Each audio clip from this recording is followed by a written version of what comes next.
Assalamualaikum warahmatullahi wabarakatuh. Kita ketemu lagi di tema keempat, prosedur pendirian dan pembubaran koperasi. Ada hal-hal yang perlu diperhatikan dalam prakarsa pendirian koperasi. Yang pertama tentu saja para pelopor atau pendiri harus memiliki pengetahuan yang cukup tentang pokok-pokok persoalan koperasi pada umumnya. Karena koperasi yang gagal dan bubar memberi pengaruh yang lebih buruk daripada koperasi yang belum pernah berdiri sama sekali. Yang kedua, meski cukup dengan 20 orang koperasi bisa didirikan, tapi harus dipastikan bahwa 20 anggota baru itu benar-benar sukarela dan terbuka untuk kerjasama demi memajukan koperasi.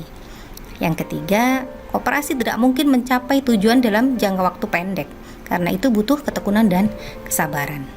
Yang terakhir, koperasi memang pembinaannya merupakan tanggung jawab pemerintah, akan tetapi koperasi itu adalah tetap milik anggota-anggotanya. Semakin mandiri, maka semakin meningkat kesejahteraan anggotanya. Bagaimana langkah mendirikan koperasi? Yang pertama, mengadakan pertemuan pendahuluan di antara orang-orang yang ingin mendirikan koperasi. Artinya, memilih orang-orang yang tepat jika nanti untuk ditunjuk menjadi pengurus dan pengawas. Misalnya punya kemampuan dan pengalaman di bidang koperasi, akan lebih bagus lagi jika punya pengaruh yang baik di lingkungan masyarakat sekitar. Nah, jika orang-orang itu sudah ditemukan untuk ditunjuk menjadi pengurus dan pengawas, maka separuh pekerjaan koperasi bisa dikatakan sudah diatasi. Yang kedua, mengadakan penelitian mengenai lingkungan daerah kerja koperasi. Misalnya dengan meneliti tingkat perekonomian masyarakat sekitar. Nanti kita akan tahu bentuk dan jenis koperasi apa yang akan didirikan. Lalu sudah pernah ada koperasi tidak sebelumnya? Kalau memang sudah ada, apa masalahnya? Gitu.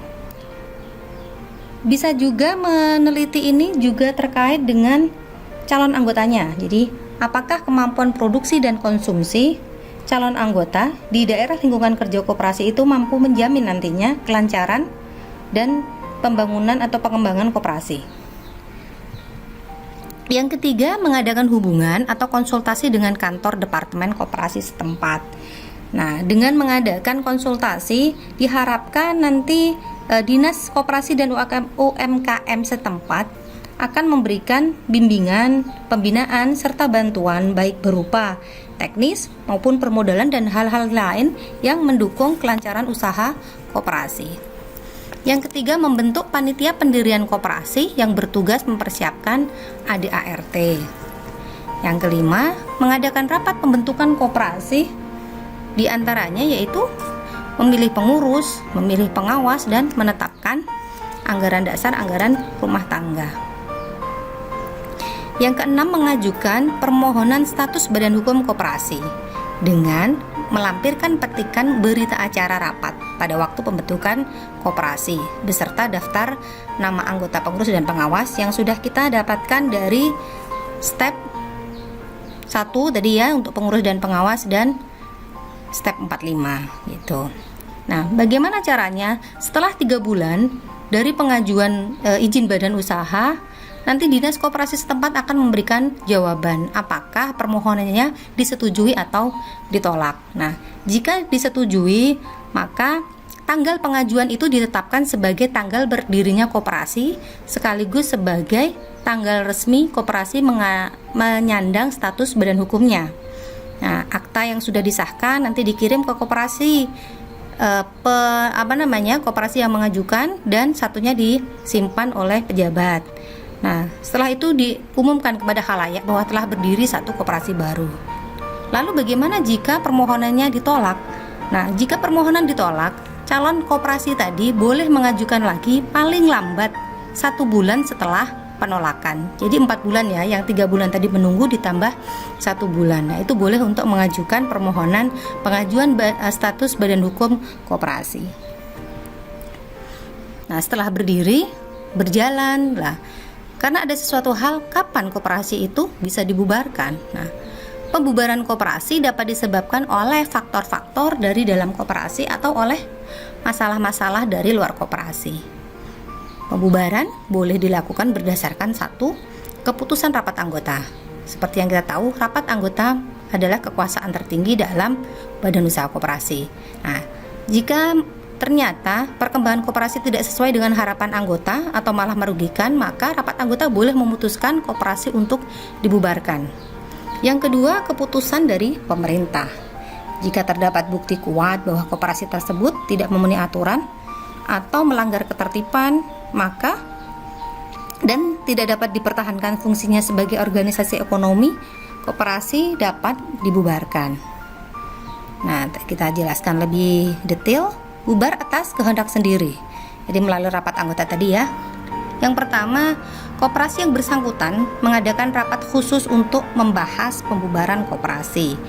Yang kedua, pengurus menyampaikan keputusan rapat pada pejabat terkait sekaligus mengajukan permohonan pembubaran koperasi. Setelah permohonan diterima, maka pejabat berwenang mengeluarkan surat keputusan pembubaran dan menyampaikan pada koperasi yang mengajukan. Lalu kalau dibubarkan oleh pemerintah, caranya bagaimana? Nah, apabila terdapat bukti-bukti tadi ya bahwa koperasi telah melanggar peraturan, tidak mampu menjalankan fungsinya, maka langkah-langkah yang diambil pemerintah adalah tetap yang pertama melakukan penelitian untuk mendapatkan bukti bahwa koperasi tersebut telah melanggar peraturan dan norma yang ada. Bersamaan dengan penelitian itu, pemerintah melakukan pencatatan bukti kekayaan pengurus yang mungkin nantinya perlu untuk dimintai pertanggungjawaban. Nah, atas dasar penelitian tersebut, pejabat berwenang akan mengirimkan surat pembubaran kepada koperasi yang bersangkutan. Nah, pada saat surat tersebut dikirim pula usul pembubaran pada pejabat terkait. Bila sampai batas waktu yang ditetapkan tidak ada keberatan dari pihak-pihak yang berkepentingan, maka pembubaran koperasi dapat dilakukan. Nah, setelah diputuskan, bagaimana keputusannya? Baik dalam hal pembubaran karena kehendak sendiri ataupun oleh pemerintah, maka pemerintah mengirimkan surat pemberitahuan pembubaran yang harus dicatat di dalam daftar umum tempat koperasi terdaftar. Surat keputusan pembubaran juga perlu ditembuskan kepada pihak-pihak yang berkepentingan. Ada satu hal penting yang tidak bisa dilewatkan dari pembubaran koperasi, yaitu panitia penyelesaian. Salah satu unsur yang sangat penting dalam proses pembubaran koperasi adalah panitia penyelesaian atau yang dalam undang-undang disebut dengan istilah penyelesai. Nah, untuk penyelesaian berdasarkan keputusan rapat anggota, penyelesai ditunjuk oleh rapat anggota.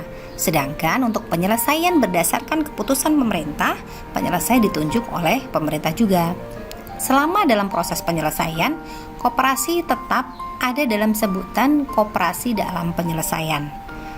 Penyelesaian segera dilaksanakan setelah dikeluarkan keputusan pembubaran koperasi.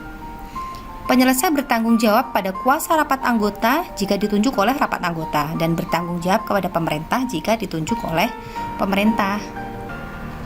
Lalu apa hak, wewenang, dan kewajiban penyelesai? 1. Melakukan segala perbuatan hukum untuk dan atas nama koperasi dalam penyelesaian. Mengumpulkan segala keterangan yang diperlukan, memanggil pengurus, anggota, dan bekas anggota tertentu yang diperlukan baik sendiri-sendiri maupun bersama-sama. Yang keempat, memperoleh, memeriksa, dan menggunakan segala catatan dan arsip koperasi. Yang kelima, menetapkan dan melaksanakan segala kewajiban pembayaran yang didahulukan dari pembayaran hutang lainnya. Yang keenam, menggunakan sisa kekayaan koperasi untuk menyelesaikan sisa kewajiban koperasi pada pihak ketiga. Yang ketujuh, membagikan sisa penyelesaian kepada anggota. Yang terakhir, membuat berita acara penyelesaian. Setelah berita acara jadi, maka pemerintah mengumumkan pembubaran koperasi dalam Berita Negara Republik Indonesia. Dan status badan hukum koperasi resmi dicabut sejak diumumkan dalam berita acara tersebut. Lalu bagaimana dengan anggota yang masih ada atau yang punya tanggungan? Anggota hanya menanggung kerugian sebatas simpanan pokok, simpanan wajib, dan modal penyertaan yang dimilikinya. Setelah tercabut status badan hukum, secara resmi sudah tidak ada lagi koperasi dengan nama A tadi misalnya. Hanya ini yang kita bicarakan di tema keempat. Mudah-mudahan ada pencerahan. Kita bisa diskusi di chat forum ya. Jangan lupa untuk bahagia. Dirimu merdeka dari apa yang tidak engkau inginkan, sedangkan engkau akan jadi budak dari semua yang engkau serakahi. Assalamualaikum warahmatullahi wabarakatuh.